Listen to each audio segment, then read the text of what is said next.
Ladies and gentlemen, it is my pleasure to welcome you today to the session of the Riga Security Forum 2024. And it's a real treat today because we will have a conversation with two excellent guests. First, we have Ambassador Christopher Robinson, who is the U.S. Ambassador to Latvia and also has been stationed for a period of time in the U.S. Embassy in Moscow, Russia. So has the expertise, a Europe expertise and also a Russia expertise. And we have Alexander Gabuev, the well-known and well-respected director of the Carnegie Russia Eurasia Center, and the go-to person when we have questions regarding the Russia-China relationship. We're very happy to have you here today in person. And so please let me go to you for some opening remarks. Let's start with you, Your Excellency. We're talking about the China-Russia axis, the China factor, and of course, we are going to talk about Ukraine. Please. Well, great. It's a real pleasure to be here. And I think these are really important issues to talk about today, both the ongoing conflict in Ukraine and, of course, the role of the People's Republic of China in this ongoing crisis. And let me just offer a couple thoughts to sort of frame our discussion today, and then I'll turn it over to Director Gabuev to give some additional thoughts.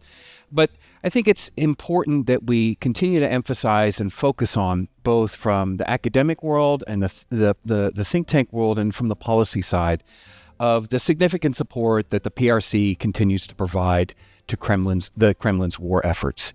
By directly funding the Kremlin's military capabilities, Beijing not only perpetuates this conflict, but is also undermining the values and the architecture that we've built to sustain these values across the European space, and fundamentally posing challenges to the international order. And I think this is a direct concern for all of us across the transatlantic space. The PRC's actions empower Moscow to continue this war that really threatens the fabric of global security. By enabling the Kremlin, China is complicit, frankly, in the aggression that undermines the sovereignty of nations and is disrupting international stability.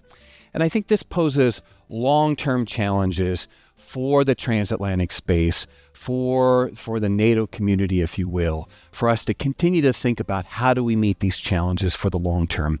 And I think the last core thought I want to leave is that, most importantly, I think the PRC's role and its support for Moscow in its war of aggression against Ukraine undermines an important fact that we increasingly see, that security in the European space, security in the transatlantic community, it's inextricably linked to security in the Indo-Pacific region. It's not a distant conflict, it's not a distant challenge, but what happens in the Indo-Pacific region has a direct impact on us, our values, the system that we have built to sustain and protect those values that Latvians have benefited from over the last 30 years. Those are directly at threat and challenged by what happens both in the Indo-Pacific space and by Russia's war in Ukraine. And I think that compels us to find ways to continue to work together, the United States and Europe together, to meet this challenge, to make clear the consequences to Beijing for its support to Moscow, and to find ways to continue to support and sustain Ukraine for the long term. So thank you for being here, and I look forward to our discussion today. Excellent. Quite a few threads to pick up from there. The two-theater problem and the long-term challenge. Please take whichever you like, Alex. Just building on what Ambassador has outlined very eloquently, I think that it's also important for us in the academia and think tank world trying to step back and understand why a certain actor behaves a certain way. And if we try to unpack the sources of Chinese policy on Russia's horrible war of aggression against Ukraine, I think that we should start with understanding why this relationship is so paramount for China, because Europe, or the United States, is also a very important partner for China in terms of technology, in terms of trade, investment. That's really the linchpin on Chinese economy. And why would China endanger this relationship by aiding Putin's horrible aggressive war? The problem is that Russia is an indispensable neighbor for the Chinese. They have a border that they share, that they don't want to be a border of confrontation. They have abundance of natural resources coming from Russia that's matching their economic needs. They also see Russia as the only peer in the UN P5 system, UN Security Council. Among the permanent members, Russia is the only authoritarian country that sees naturally eye to eye on many of the problems where China has disagreements with Western democracies, be it sovereignty of the internet, responsibility to protect, many core issues where there are these differences. And with that, China also sees itself as in prolonged confrontation with the United States. People in Junanhai believe that it's not their choice, that it's something imposed on them by the Americans, and they could make a compromise, but the Americans won't recognize anything short of complete defeat of China and making it a second-tier power, which they won't accept as a very proud nation where they want to compete. And in their way, no matter whether these are Democrats or Republicans, I think that Trump won made a very firm impression on them. Continuation with Biden on some of the policies, making them much more smarter, more sophisticated, using more export control rather than tariffs, convince them that confrontation will be there. So if they lose Russia as this ally, which is they believe the West is asking them to just push Vladimir Putin under the bus, and then what happens? There is a democratic Russia, maybe, or the defeated Russia with different governments, something, or a fragmented Russia, which is a source of challenges for themselves because they don't like instability. But the more pro-Western Russia is a nightmare because then they are strategically encircled by countries who just are very anxious about China's rise. And their expectation is that the West will pocket this concession and say, oh, thank you so much, China. Now, what about Taiwan? What about your president for life, Xi Jinping? What about Xinjiang? What about your IP theft? Like, all of the issues that are there will not go away. So this is where China, I think, tries to communicate to the United States and partners where the real red lines are, tries to not violate the red lines, at least on paper, but beyond, like under the table, they're doing a lot to just support Russia and keep Russia in the fight in order not to lose. I know it's a very frustrating outcome for many, but as long as this fundamental perception issues about the US-China competition is not addressed, and I don't think that there is a easy way to address that either in Washington, D.C. or in Beijing, we are in this very frustrating and horrible situation that affects directly what's going on in the battlefield in Ukraine. Thank you. Now, Ambassador, Alex mentioned that the well-known kind of truth that when it comes to China policy, there is a bipartisan, perhaps, I don't know, if not a consensus, then definitely a shared perception, a joint threat perception, I would say. What is your assessment of this? Because there are two schools of thought. There are also some that say that at the end of the day, Biden's policies and President Trump's policies vis-a-vis China, in fact, were different. Where do you fall on this debate? So I think you've seen a broad bipartisan consensus, both with meeting the Russia challenge and the China challenge. In that we have a near-term and probably a sustained challenge posed by Russia that violates all its international agreements, that's prepared to engage in terrible atrocities to carry out its foreign policy and security policy, that disregards the fundamental norms of state behavior. And I think you've seen a broad consensus, whether it's support for Ukraine, support for NATO, votes on sanctions, and so forth. You've seen a consistent policy on a bipartisan basis. I think you see that same bipartisan consensus emerging on the need to meet this rising China challenge of a country that has engaged in dangerous and aggressive behavior in the Taiwan Straits that would have immediate impact on global security and global trade policy. That likewise has pushed against international norms and rules of behavior, and that we need to bring a national sense of cohesion to meet this challenge. I don't think one is against the other, that we can do both at the same time. And I think, obviously, the incoming administration will speak for itself on what those new policies will be. But I think if you look over the past several years, you've seen pretty consistent and strong bipartisan consensus to meet both of these challenges. And I'm confident that that will continue. So if there is a China-Russia axis that you've described, Alex, and you've described the why, the tough question, then how would you explain the Russian strategic mindset, if I may ask you, and you've written on it, and we've all benefited from your analysis, when it comes to China's global visions, global initiatives? We can see that now. It seems that with the 3 initiatives, China is indeed succeeding at the UN bilaterally. It is something that perhaps Belt and Road did not do, but something that the Global Development Initiative and the Global Security Initiative are doing.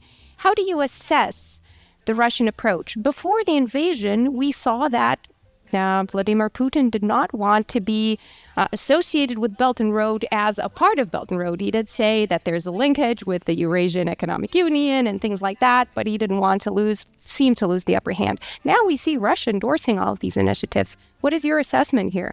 I think Russians pay far less attention to narratives, which they dismiss as propaganda and something unimportant that you need to say something. Russians don't have much to say on many of those issues, so they have a place holder for something. They say like, oh, we are pursuing this anti-colonialist war because we are leading the global majority in fighting against the minority that usurps the global wealth and power layers, being the big Saturn, the US, and their minor satellites, which is not getting a lot of traction in the global south, which Russia claims to represent. They say like, you're slaughtering Ukrainians to represent us and to make the international system more just. That doesn't make sense. And I think that Russians realize that it doesn't make sense. But the very pragmatic things that largest democracy in the world, India, continues to trade with Russia and buys much more of its oil than it was before the war and so on. Something very tangible and pragmatic is what matters for the Russians. They're just very crude in the way they understand foreign policy. So I think that if the price of keeping this relationship with China smooth is to give more claps to Xi Jinping's vision, that's an easy price for Russians to pay. They are happy to do that. I think that the fundamental question here is that before the war, well, long before Crimea annexation, but before the full-blown invasion, Russia was actually in a pretty beneficial strategic position.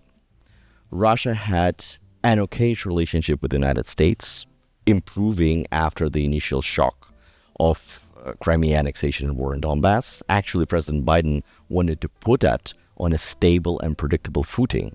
So no more sanctions, no more really deep confrontation, significant differences, but those that could be managed and addressed.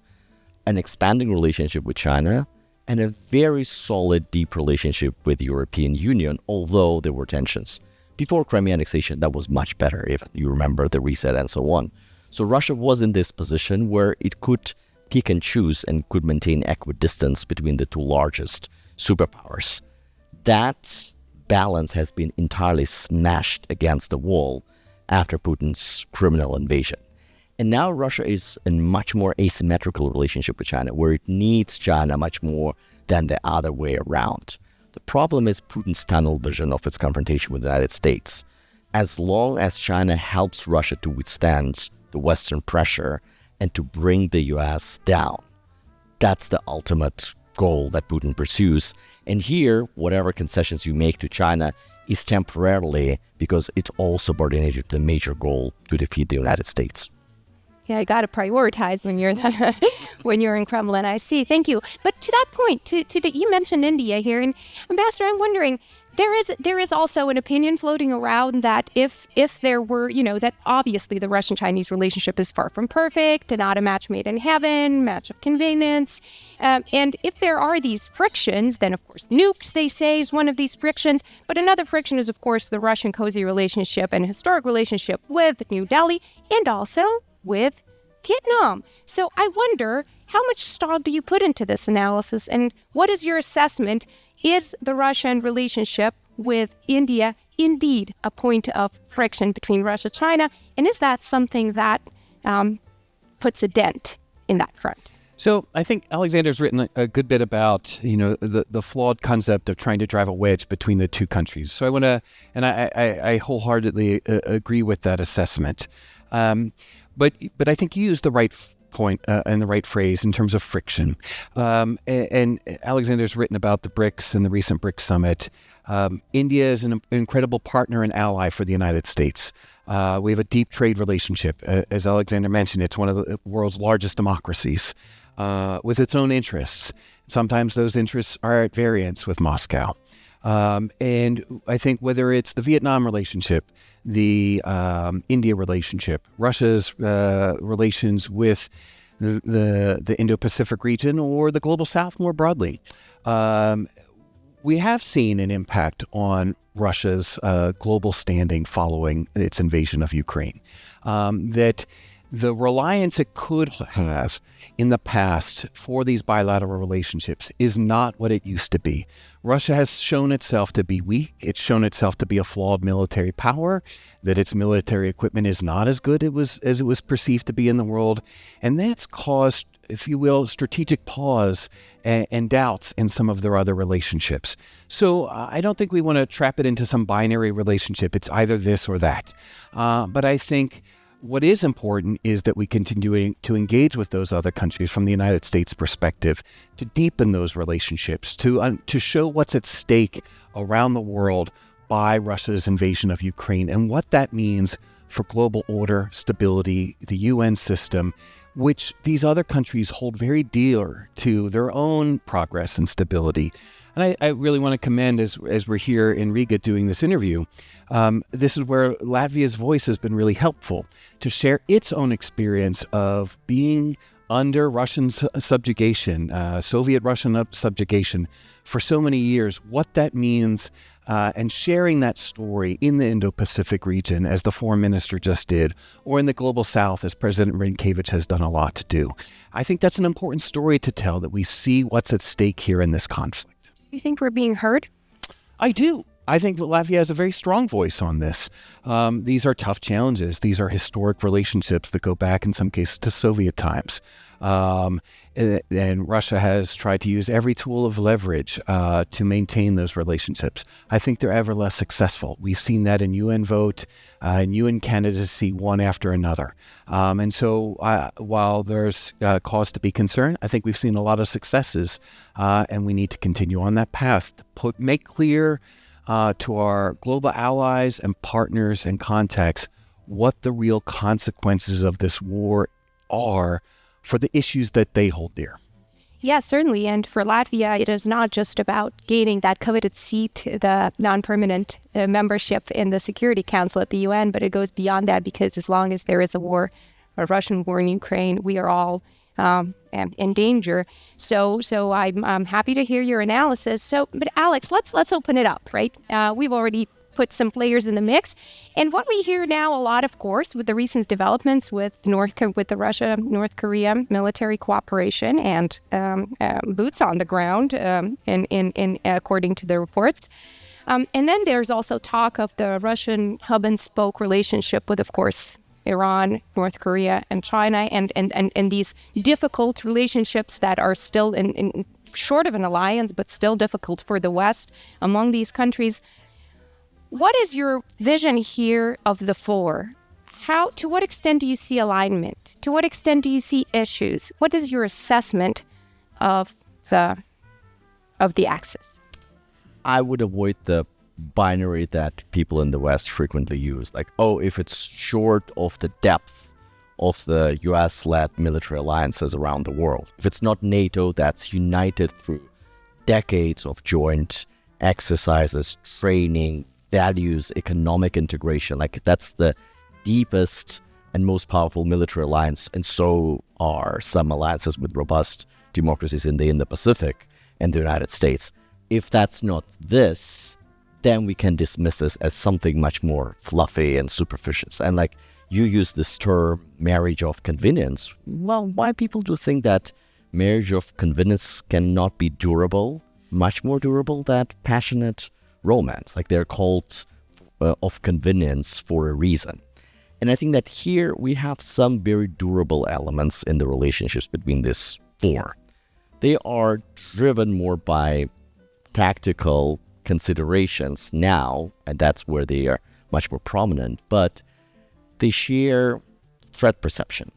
they see the United States and the US-led order as a direct threat to either their rise as global powers or their existence of authoritarian regimes, or both, which are not necessarily like, it's very hard for me, I'm not having meals with Vladimir Putin, to draw a line in his brain where he I think that I would not have meal with him anyway. But the point is that where you can draw a line between him, seeing him as the heir of the Tsars, the great Russian leader that really cares for his country, and a corrupt autocrat that lives in these horrible mansions that we've seen in Alexei Navalny's documentaries, right? I don't think that there is a very clear line here. So the leaders of these regimes, be it Kim, be it Xi Jinping, be it Putin, be it Ayatollah Khamenei, see themselves not only as leaders presiding over authoritarian regimes, but as leaders of great powers, definitely in case of Iran, Russia, and China. They see the US as denying them their rightful place in regional global security architecture, and they think that the US is out to get them and to undermine their regimes. That helps them because enemy of my enemy is my friend. And I think that we've seen a lot of depth in some of these relationships, particularly Russia-China. But think about what they could do more together. They don't have anything like the Five Eyes intelligence alliance. But imagine that the four intelligence services start to do more sharing. They do already on counterintelligence, that's what we know. What if they plan joint operations? What if they do joint collection missions and so on? It will be a far cry from the level of sophistication and integration between the Five Eyes, but it will be just a much bigger step and much more challenging item. Very final point here, I think that the North Korean presence in Russian Kursk region and maybe then in occupied territories of Ukraine presents not a very big strategic challenge for the time being. I think the strategic element is what is Russia giving to Pyongyang regime, and I think that's the crux of the issue. In terms of 12,000 people, that's how many people Russia loses in 10 days of a fighting, so that's not too significant. But it's a significant symbolic element. The West says that fight in Ukraine is really existential. It's like fight between the elves, humans, and dwarves in front of Mordor. And then it's not ready to send the troops. Where here, Russia demonstrates that there is a power very far away in a different part of Eurasia that's ready to sacrifice bodies of its soldiers to the Russian cause, where everybody knows that they are just paid and they don't have really freedom to choose because they're told by the North Korean regime to go to fight and they go die there. But the image and the stuff that Vladimir Putin tries to implant in our brain and get under our skin is really very powerful and very challenging. And then you really need to think hard how to push back against some of this narrative. If I could just add, I think Alexander's touched on some key points about how the four share some common themes. If I would, I'd classify them as four revisionist powers that really do want to seek to change the global system to which they themselves have at points signed up to and agreed to the principles. They now seek to change those very principles. And so while there are fundamental differences, as Alexander has pointed out, they do share some common views in that revisionist power approach. And so I think that requires us, particularly as the transatlantic community, to again focus on how do we address these challenges together. So, revisionist power approach, you don't have to share everything as long as you have that threat perception. Who else could join the four? What do you see? What other powers? I mean, I'm not drawing parallels here with BRICS in Moscow because we knew that's probably, you can talk about it, Alex, if you want to. It is my perception that there was a lot of show value there, but I wonder if you could talk about that. But in terms of these countries that are not entirely happy with the existing things and perhaps signed on to the rules and now want to bend them or break them or feel like left behind, feel like they're not heard. The ambassador doesn't need to comment on this, but I'm happy to say that a lot of this unhappiness, not the way Putin flagrantly violates the international norms by invading without a real reason his independent neighbor, but a lot of the countries that are unhappy about the rules-based order have a reason. They point to the US past behavior and they say, well, you're not innocent. They point to Israel's behavior in the Middle East and they say, well, as horrible as the October 7th attack is, like unspeakable atrocities committed by Hamas, what happened afterward also is problematic, and it's not that we want to just not look into that direction.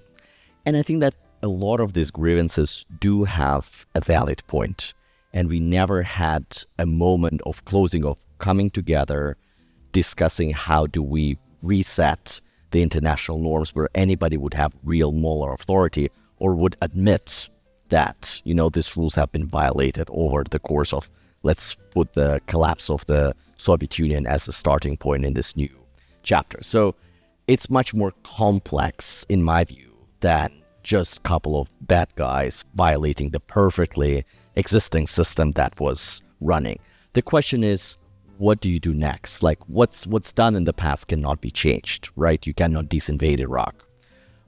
You can start to adhere to the principles and build anew. And I think that that's where you see a lot of discrepancies. Russia says that it's committed to not international norms, but international law, while at the same time violently, breaking those laws as we speak. And they're just not blind to their own cynicism and lies.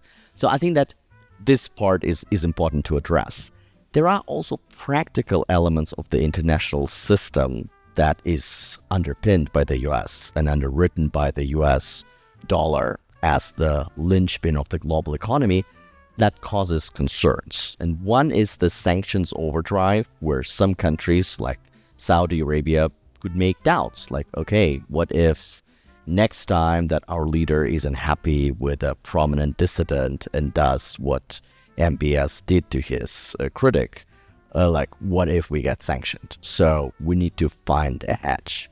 And another is definitely the concern about the US fiscal space. The mounting deficit, public debt is something where people are starting to get concerned over the longer arc, 30 years down the road.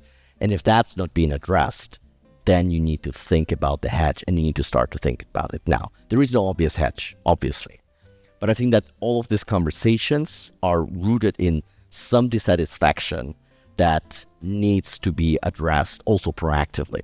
And there is only one country which can do that. That's the US, and we'll see what the new administration will put on the table in order to really address those grievances beyond campaign rhetoric. I won't engage in hypotheticals about who's next. But diplomats, we don't do that usually. But you do raise an important fundamental issue about sort of global South perceptions, for example, from the consequence of the war.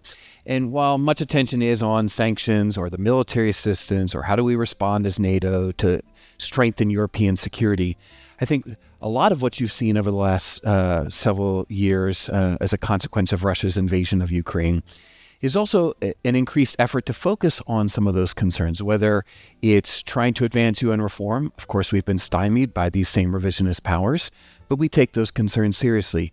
Global food price stability and ensuring that there's access to fertilizers and grain access for the global South, which has largely been disrupted by Russia's invasion of Ukraine. Not anything Ukraine did, not anything the United States did or NATO, but by Russia's brutal aggression against Ukraine, and even to energy price stability, where at times perhaps it has constrained some of the activities we'd like to do to counter Russia's aggression, but it has helped maintain global economic stability and energy price stability, as difficult as it is, because of those valid concerns from other countries about the impact of the war.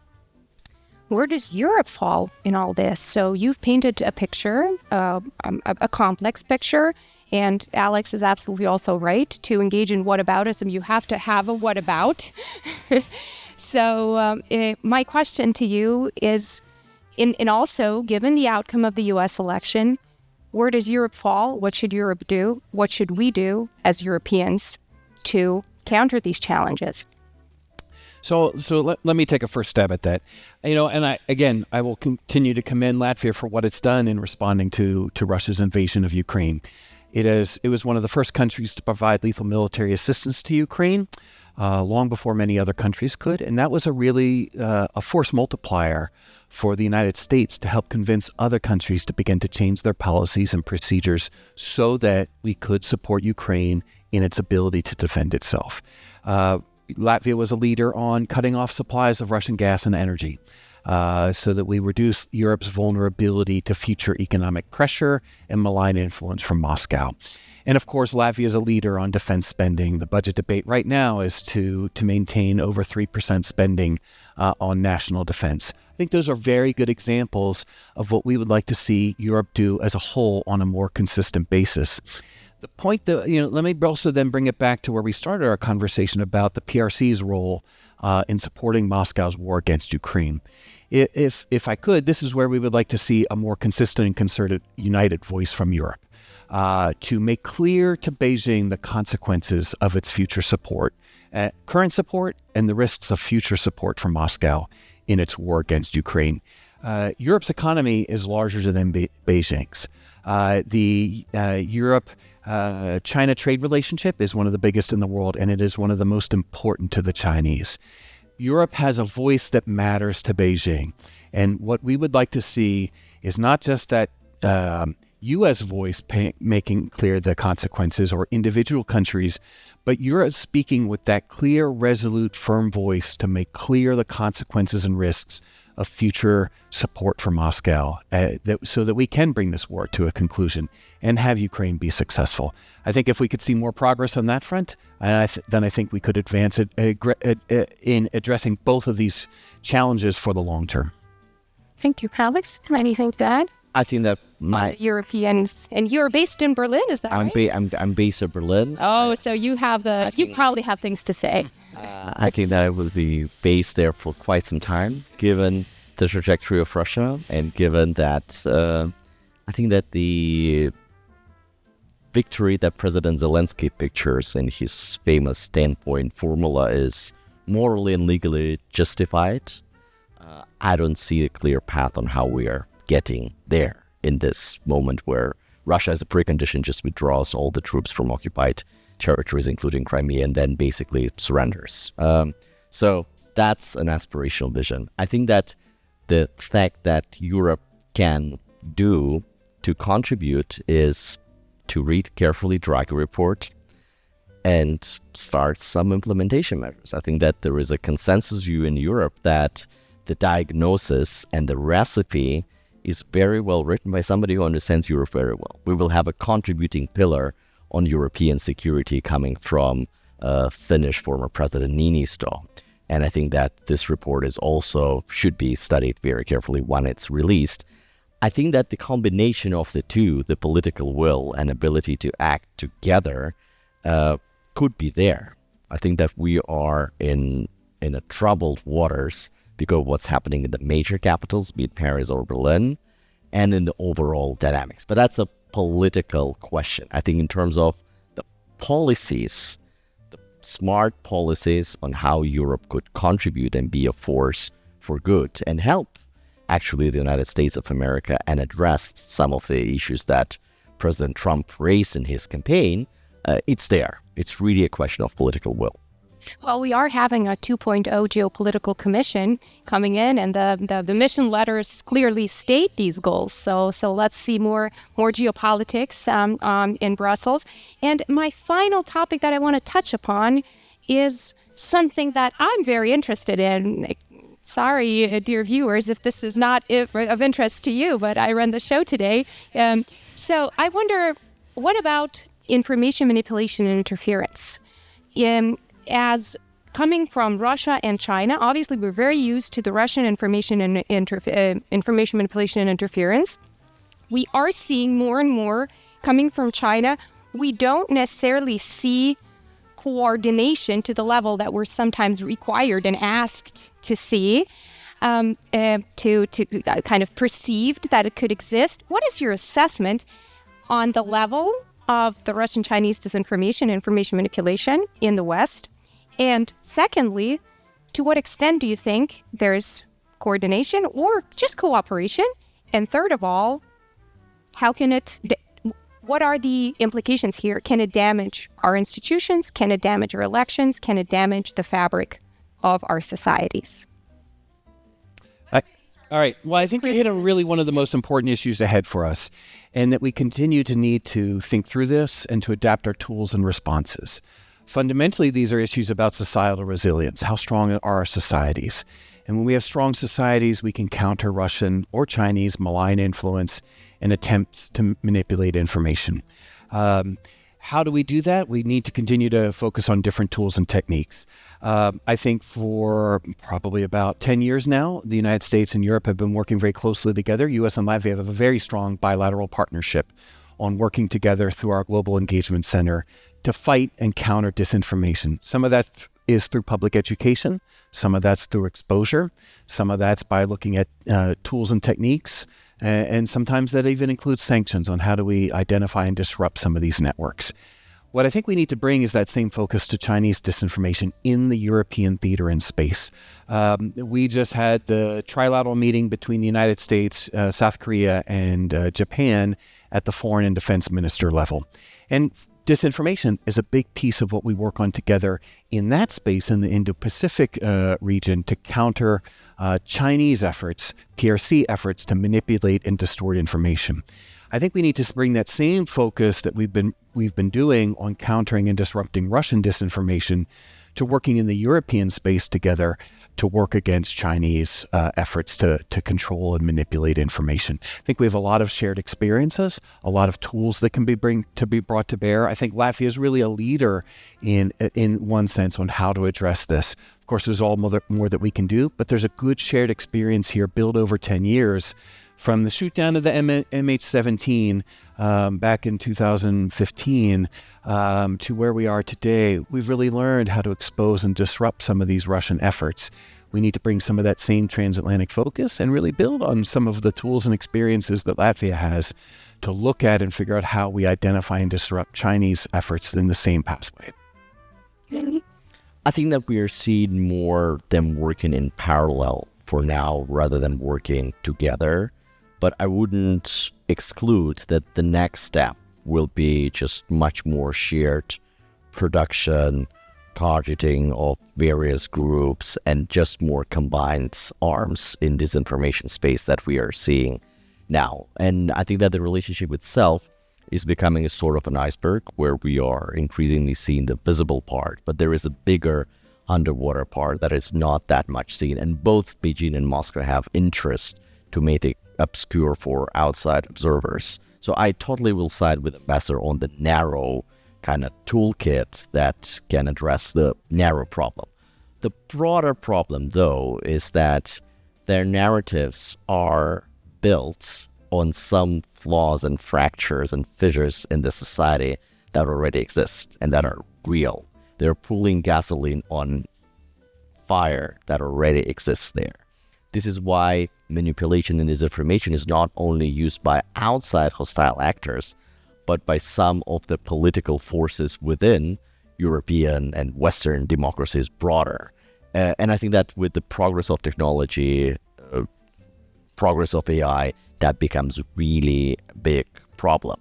So the answer to that should come from within society. Like the headline for me would be education and critical thinking.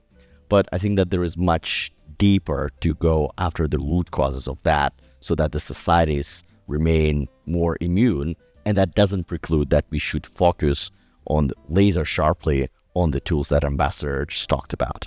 So have several levels at the same time that we need to tackle. Any final remarks? Go ahead. I open, you get to close. I think that it's great that we are able to have these conversations here in Riga. I think that really the Latvia, but also Northern Eastern Flank countries in NATO context have a lot of experiences which are pretty painful, experience that people need to listen to. Like I, as a Russian, living in Europe for my third year now, are going through a lot of education and experience. That's not the perspective that people have even living in the liberal bubble inside Moscow City. And I think that's very great that you're trying to spread this beyond Europe, but also to a global audience. So please keep the great work. Thank you for the encouraging remarks. Can you top that? I'll try. I don't know. But look, I think what we increasingly see, and I think Alexander's done, and the Carnegie team have done a great job at pointing to this, is that we face a long-term and sustained challenge, both from China and Beijing. They at times require different responses, but fundamentally, our strength is our common values and these alliances and partnerships that we've built up together through years and years that have helped us meet many challenges and overcome them. And I think that gives us the footing and the strength to meet these challenges going forward. So what I do think we need to get through in both our academic work, in the work of think tank communities, and even from policymakers, is that these will be long-term sustained challenges. They were not easily solved. They will not easily go away. How do we resource them, and how do we work on them together to meet them for the years ahead? Thank you. That's a wrap for today. I hope you enjoyed our very rich, layered, and friendly discussion.